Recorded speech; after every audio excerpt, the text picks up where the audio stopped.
Судија Данила Алексовска Стојановска, член на Советот, и судии поротници Марија Лазаревска, Стојан Петкуќевски и Весна Цветковска.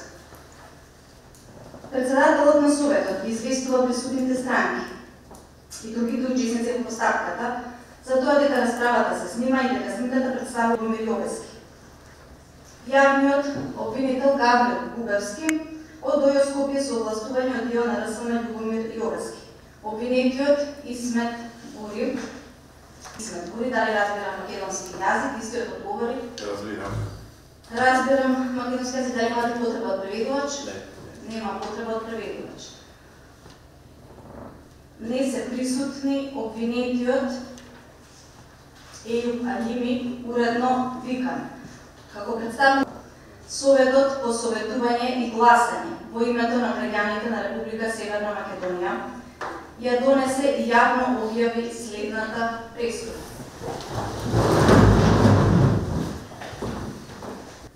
Пратеник во собранието на РСМ како последен податок во однос на негово вработување, женет, татко на 3 малолетни деца, албанец, државјанин на РСМ.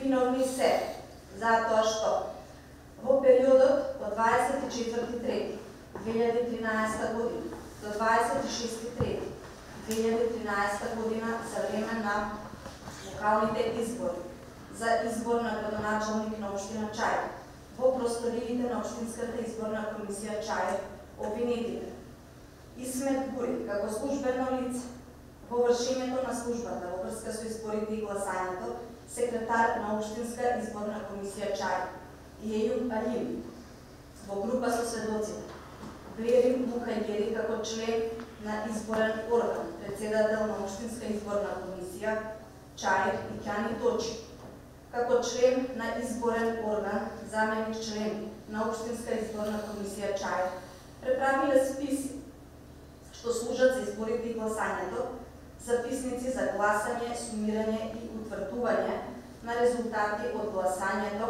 од ИО за избирачки места 29, 28, 29, 39, 28, 93, 28, 80, 28, 79, 28, 89, 29, 40, 28, 96, 29, 44, 29, 41, 28, 98, 29, 00 и 28, 94 за избор на градоначалник на општина Чаир од прв изборен круг.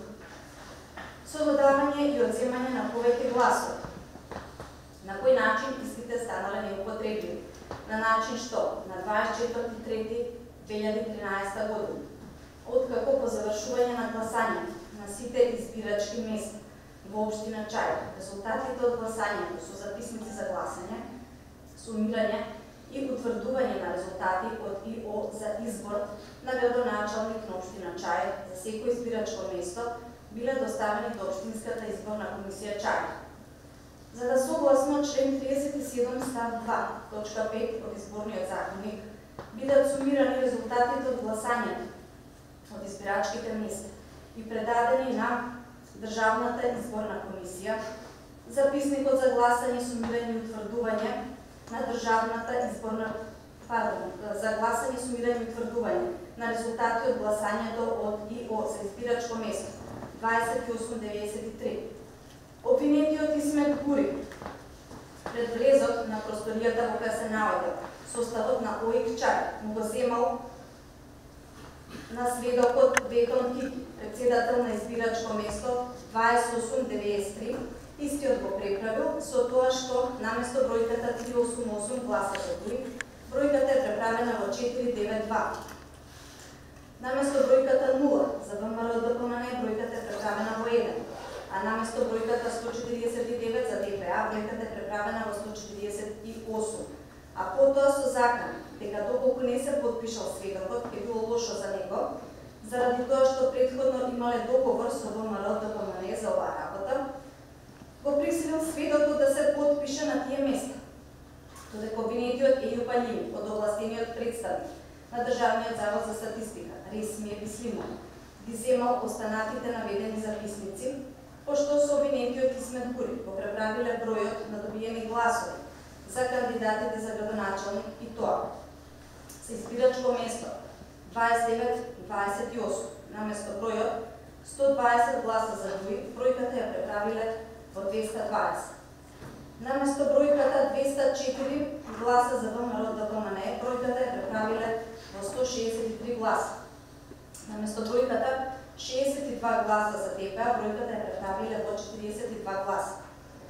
За избирачко место 29-39, преправајќи ги бројките од резултатите, наместо бројката 253 гласа за Дуи, бројката ја преправиле во 423. Гласањето и сумирање на резултатите, како да истите составени од страна на председателите на избирачките одбори. А потоа, на местата каде били извршени преправки и ставени печати, заедно со обвинетиот Исмет Гури самите се подпишували, имитирајќи ги подписите на председателите на избирачките одбори, за да никој не се посомнева во вистинитоста на преправките. Пошто така преправените записници, со невистинита содржина, сведокот Бледин Мукаѓери, како председател на Општинска изборна комисија Чаје, ги предал на Државната изборна комисија, која по извршениот увид во нив и во целокупниот изборен материјал донела одлука за поништување на гласањето на наведените избирачки места и одлука за разрешение 39, 40 и 41 од КЗ и член 102 и 105 од ЗКП. Судот двајцата обвинети Исмет Гури и Ејуп Алими ги осудува на казна затвор во траење од по 3 години и 6 месеци. Согласно член 102 и 105 од ЗКП, обвинетите Исмет Гури и Ејуп Алими, двајцата од Скопје, се задолжуваат да платат судски паушал во износ од по 4000 денари во рок од 15 дена по правосилноста на пресудата, а под страф на присилно извршување. Може да се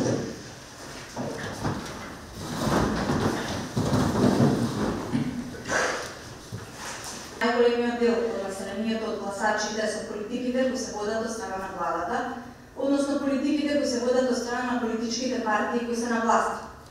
Од друга страна, легалноста тесно се поврзува со правилното и законито одржување на изборите, а со тоа и владењето на правото.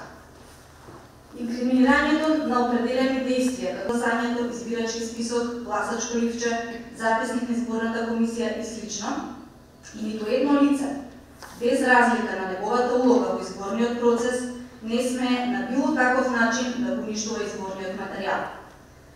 Легалното спроведување на изборите и на изборниот процес значи регуларност на самите избори, а регуларноста предпоставува дека изборите ќе се одбиваат во согласност со уставот и законите кои ја регулираат предметната материја. Чување на изборен материјал од член 164 став 3 во врска со став 2 и став 1 од КЗ, за кој судот го огласи виновен обвинетиот Исмет Гури, го чини тој што ќе уништи, прикрие, оштети, преправи или на друг начин ќе стори да биде неупотреблива исправа, книга, што служи за изборите или гласањето и при тоа делото е сторено од група со употреба на оружје или наследство. За наведеното кривично дело исто така е предвидена казна затвор од најмалку 5 години. Објектот на заштита на двете кривични дела, кои спаѓаат во кривични дела против изборите и гласањето. Може? Како што основано очекувавме уште при поднесување на предметниот обвинителен акт, двајцата обвинети од ваша страна се огласени виновни за кривичните дела кои што им се стават на товар и осудени на ефективни казни затвор во траење од по 3 години и 6 месеци. По осуда на обвинетите на ефективни казни затвор, како застапник на обвинението, се уште ми останува обврската да преземам, односно предложам мерки во насока на минимизирање на опасноста од бегство, се до конечно завршување на постапка. Околноста дека истите се осудени на ефективни казни затвор, што само по себе ја зголемува известноста од издржување на затворската казна и опасноста од станување недостапни на државните органи на двајцата обвинети, доведена во корелација со околностите поврзани со штетноста на последиците од предметното кривично дело Јачината на загрозувањето, односно повредата на заштитното добро, конкретно околноста дека со дејствија на двајцата обвинети е извршен напад врз изборниот систем, што представува и уставна категорија, попатуваат на опасност од бегство од нивна страна. Од друга страна пак, одредбата од членот 144 од Законот за кривичната постапка, конкретно ставот 2 од истата, наложува да надлежниот орган при определување на мерката за обезбедување присуство и за непречено водење на постапката да води сметка, освен за исполнетоста на законските услови за одбрана мерка, посебно да води сметка за тоа да не биде применета потешка мерка, ако целта може да биде постигната и со повлека. Во тој контекст, во овој момент, против двајцата обвинети, предлагам да бидат изречени мерки на предпазливост, предвидени во членот 146 став 1 точка 1 и 3 од Законот за кривичната постапка. Конкретно, мерката забрана за напуштање на живеалиштето, односно пребивалиштето, и привремено одземање на патна или друга исправа за преминување на државната граница, односно забрана за нејзино или нивно издавање. Првата мерка сметам дека е најцелисходна, ако се има предвид целокупната ситуација во државата и профилот на двајцата обвинети. Конкретно, ограничувањето на движењето во нивното живеалиште не се коси со нивниот работен ангажман, а од друга страна пак дава сигурност дека мерката ќе ја исполни целта. Впрочем, во ваква ситуација на водредна состојба и на затворени граници, оваа мерка е единствената мерка на предпазливост која што може да се очекува сега да даде резултат. Втората мерка, која што е поврзана со привременото одземање на патни или други исправи, ќе биде од полно значење и ќе даде конкретен резултат во овој момент кога состојбата со вирусот COVID-19 ќе се нормализира. Размислував за предлагање и на други мерки на предпазливост, предвидени во членот 146 од Законот за кривичната постапка, како што е обврската за јавување кај надлежен државен орган, односно кај надлежно службено лице. Меѓутоа, сметам дека не е потребно и не е во ред во овој момент да се предлагаат мерки со кои што ќе се предизвика дополнителен ризик по здравјето на граѓаните. Од тие причини сметам дека двете предложени мерки се сосема оправдани и со нив може да се очекува исполнување на предвидената цел, а тоа е обезбедување присуство на двајцата обвинети во текот на постапката и непречено водење на истата.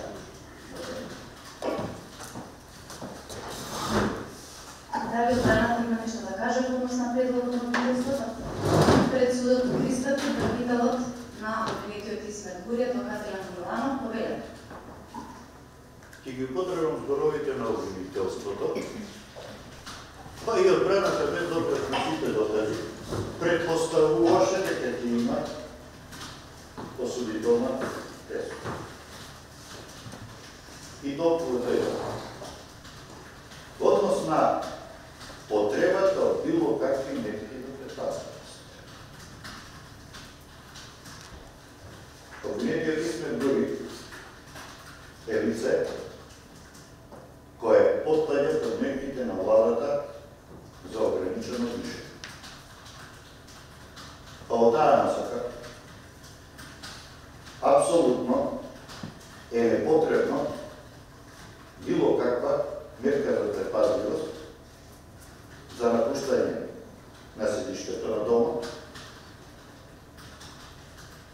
или пак мерка на предпазливост со одземање на патните исправи. Овој единителен акт е поднесен во 2016 година.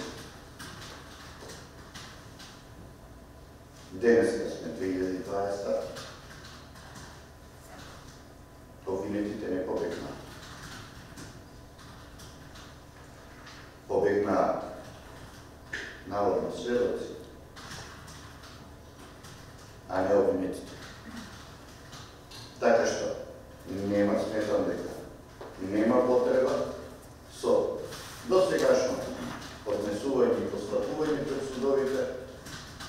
било каква мерка за предпазливост. Благодарам. Правителот на обвинетиот Илио Калимиц наведе пред адвокат Михаил Сманя. Односно предлогот даден снага на застапникот на обвинение се протива следните причини.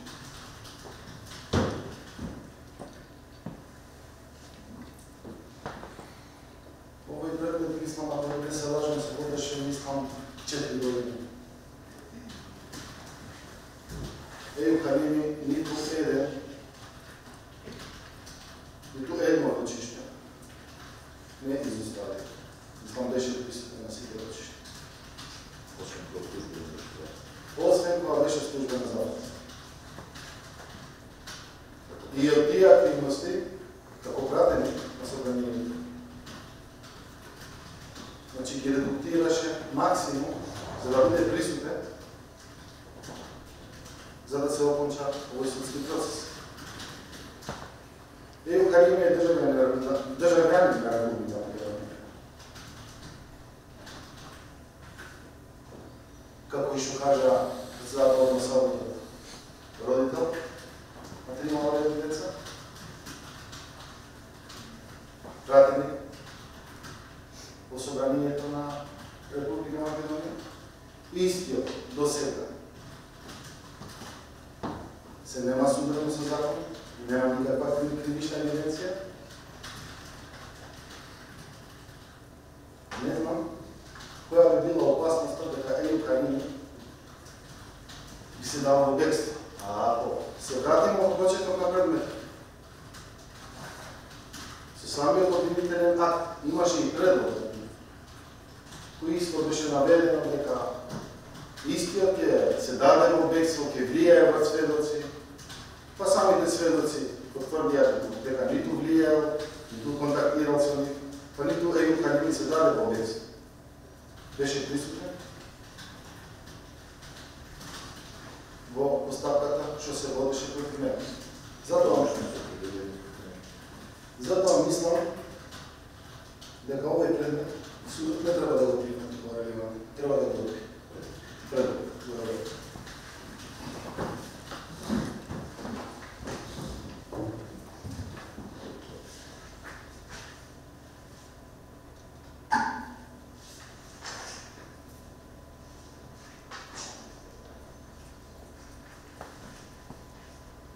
Согледа е потребно Советот да се советува и да одлучи по однос на мерките на предпазливост, предложени од обвинителството, за да донесе решение краток прекид на рочиштето за објавена одлука и Советот се повлекува на советување и одлучување.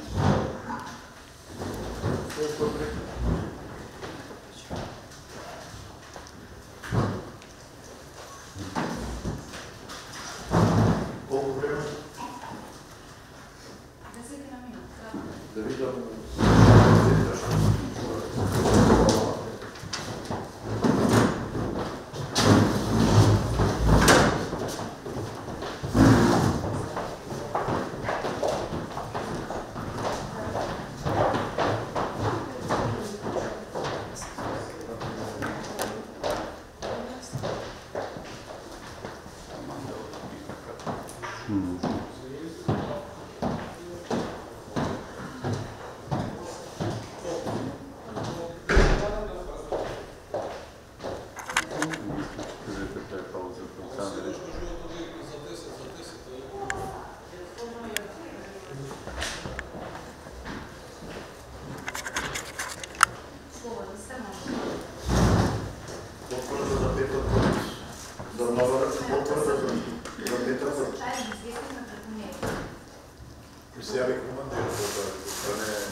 вчера му ја барале, ја се обрати неколку пати, но не може да ја добие. Па кој е известно, окей, ако не да се покупара, што што му рече, ќе треба да ги поставаме. Не, вчера му ја барале повторно, затоа доаѓам. Чекајте, ќе ви биде доставена сега. Добре, само Ајде, тука вече. Сочи ке земји. Сочи ке земји. стари речи.